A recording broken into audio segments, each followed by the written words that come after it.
Bukan orang lain yang menghancurkan dan merusak hidup kita.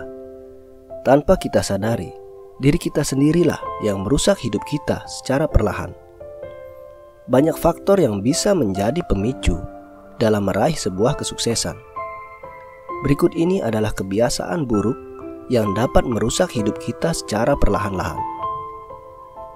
Yang pertama, tidak mau beradaptasi dengan perubahan. Hidup ini adalah proses belajar untuk menghadapi perubahan. Menjadi pribadi yang tidak mau beradaptasi dengan perubahan akan menjadikan hidup kita tidak akan berkembang. Tantangan tidak akan menunggu kita untuk berubah, tapi kita harus bisa menyesuaikan diri dengan tantangan yang akan kita hadapi, kapanpun itu. Melakukan perubahan menuju yang lebih baik bukanlah perkara mudah. Ada banyak ujian yang akan menempamu sepanjang perjalanan. Namun hal itu akan memberikanmu kekuatan untuk menghadapi perubahan dan menjadi individu yang lebih baik. Di sisi lain, tentu ada hal yang tidak perlu dirubah. Misalkan sifat baik yang kamu miliki maupun kebiasaan baik yang telah kamu pegang selama ini. Kebanyakan orang berpikir mengubah dunia, tetapi jarang ada yang berpikir untuk mengubah dirinya sendiri.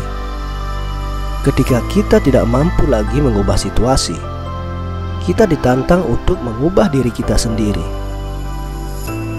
Yang kedua, membandingkan diri sendiri dengan orang lain.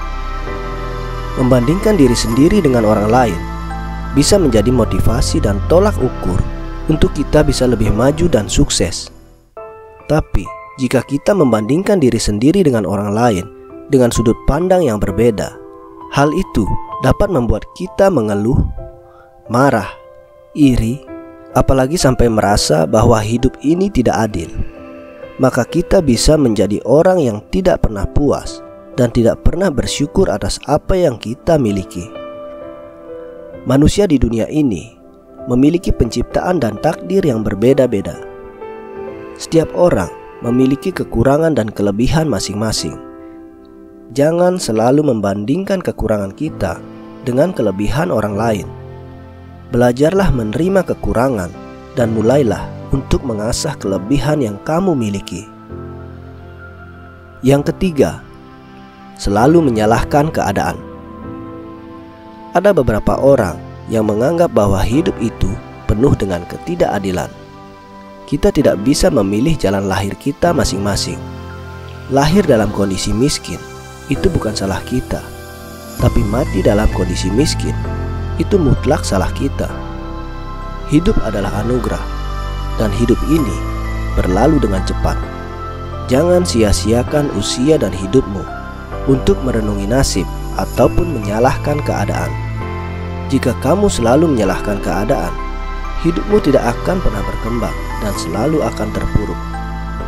Jangan pernah sekali-kali menyalahkan keadaan. Karena baik atau buruk keadaan yang kita hadapi, semua itu harus kita jalani dan lalui dengan cara kita masing-masing. Syukurilah apa yang kita miliki. Yang keempat, iri hati.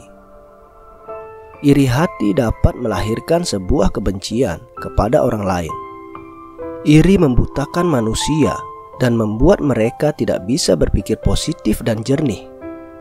Orang yang memiliki sifat dan kebiasaan iri hati akan merusak perilaku dan psikis dirinya terhadap lingkungan di sekitar. Seseorang bisa dikatakan berhasil jika ia tidak iri kepada orang yang berada di atasnya dan tidak menghina orang yang berada di bawahnya. Jauhkan dirimu dari rasa iri hati, karena iri hati adalah penyakit yang dapat melukai diri sendiri, yang perlahan membuat hidup kita tidak tentram, tenang, dan tidak bahagia. Jangan merusak apa yang kamu miliki dengan menginginkan apa yang tidak kamu miliki.